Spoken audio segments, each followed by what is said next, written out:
Radhe Radhe everyone. आज की video में हम जानेंगे कि संतान सप्तमी का व्रत कैसे किया जाता है और पूजन कैसे किया जाता है। तो भाद्रपद मास में आने वाली सप्तमी को संतान सप्तमी के रूप में मनाया जाता है। इस दिन माता अपनी संतान की लंबी उम्र, अच्छे स्वास्थ्य और उज्जवल भविष्य के लिए व्रत और पूजन करती हैं। और जिनके संतान नहीं है वे भी संतान प्राप्ति के लिए इस व्रत को करती हैं। अब हम जान लेते हैं कि संतान सप्तमी के व्रत में हमें पूजन कैसे करना है और व्रत कैसे किया जाता है। संतान सप्तमी के दिन सुबह स्नान आदि करने के बाद जिस जगह भी पूजा करेंगे पहले उस जगह को थोड़ा साफ सुथरा कर लेंगे, चौक पूर लें। फिर वहां पर चौकी या पटा बिछाकर उसके ऊपर लाल, पीला, हरा, गुलाब इस तरह से शुभ वस्त्र बिछा लेंगे।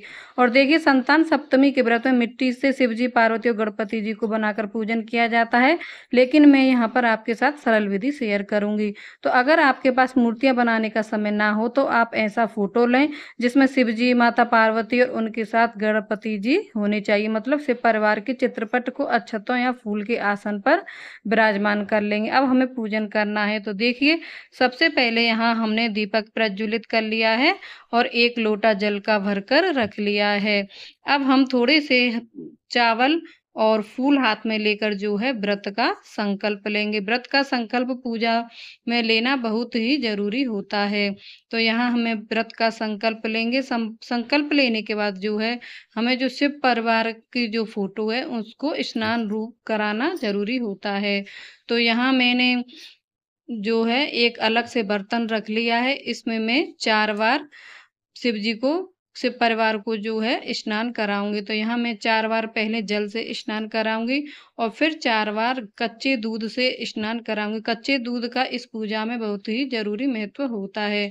तो यहाँ मैं गाय के कच्चे दूध से 4 बार स्नान करा दूंगी। फिर उसके बाद शुद्धोदक स्नान हमें 4 बार जल से कराना है। इस तरीके से हमें 3 बार स्नान कराऊंगी।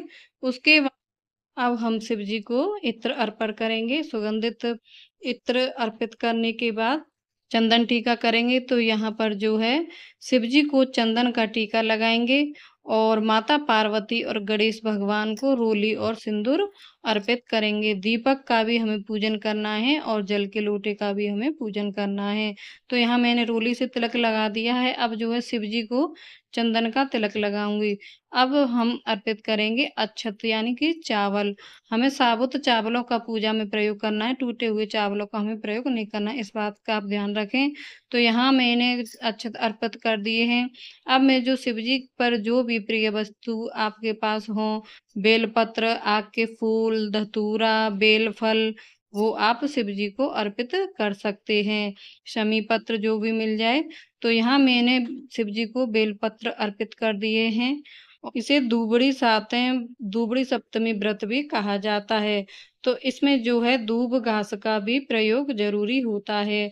तो आप दूब घास या तो किसी पार्क से जो है तोड़कर लाकर रख लें, नहीं तो आपको जो यहाँ फूल पत्ती मिलते हैं वहां आपको ये दूब आसानी से मिल जाएगी।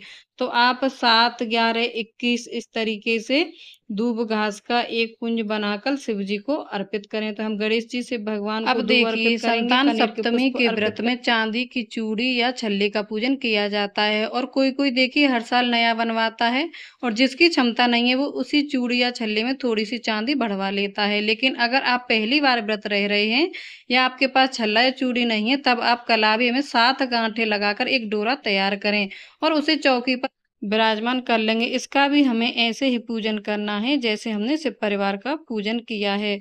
तो यहाँ पर मैं दूब घास से जो है 4 बार इस पर जल के छींटे लगा दूंगी और फिर दूध से भी 4 बार जल छिड़क दूंगी। उसके बाद चंदन, रोली, फूल समर्पित करके हमें इसका भी विधिवत पूजा करना है। पूजन करने के बाद इसको हमें अपने सीधे हाथ में धारण करना है। तो यहाँ देखिए, यहाँ मैंने इस डोरे का भी पूजन कर दिया है। अगर आपके पास चांदी की चूड़ी या छल्ला ना हो तो आप इसका भी पूजन करके इसको पहन सकती हैं। अब हम यहाँ पर समर्पित करेंगे माता पार्वती को सुहाग की सामग्री। आप 5, 7, 16 सामग्री जितना आप पर संभावना हो उस तरीके से आप समर्पित कर सकती हैं। अब हम यहाँ पर भोग समर्पित करेंगे। तो संतान सप्तमी व्रत में जो है मीठा भोग लगाया जाता है। तो आप या तो मीठे पुए बना सकते हैं, मीठे गुलगुले बना सकते हैं, साथ साथ मीठी पूरी आपको 2 जगह बनानी है। एक जगह की 7 पूरी आपको गाय को खिलानी है जो पार्वती माता के नाम की है, दूसरी जो 7 पूरी हैं वह आपको शाम को व्रत खोलने के बाद आपको खुद ही खानी है। तो इस तरीके से अब हम यहाँ दक्षिणा समर्पित कर देंगे। दक्षिणा समर्पित करने से पूजा में रही जो कमी होती है वह पूरी हो जाती है। अब हम यहाँ लौंग और कपूर से आरती करूँगी। आप चाहें तो घी का दीपक भी जलाकर आरती कर सकते हैं, वरना जो आपने पहले पूजा का दीपक जलाया उससे भी आरती कर सकते हैं। तो यहाँ मैंने लौंग कपूर से आरती की है। उसके बाद थोड़े से चावल और फूल हाथ में लेकर हम सुनेंगे संतान सप्तमी व्रत की कथा। तो संतान सप्तमी व्रत की कथा की वीडियो आपको अलग से मिल जाएगी। अब सुनाती तो वीडियो जो है लंबी हो जाती। अब यहाँ कथा सुनने के बाद जो चावल और जो फूल है हम उन्हें हम लोटे में डाल देंगे। इस लोटे के जल का हमें सूर्यदेव को अर्घ देना है।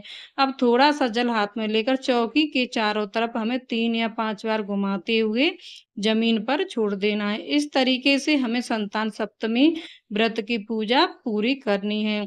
अब हमें पूजा करने के बाद इस लोटे का जल है इसको सूर्यदेव को अर्घ दे देंगे। सुहाग सामग्री है इसमें से कुछ सामग्री अपने लिए रख देंगे, कुछ दान कर देंगे।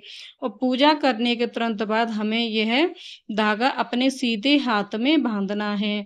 तो यह धागा कम से कम 8 दिन तक अपने हाथ में आपको बांध कर रखना है। 8 दिन बाद किसी भी शुभ दिन आप जो है इस धागे को जल में प्रवाहित कर सकती हैं। तो यह थी सरल सी संतान सप्तमी की पूजा विधि।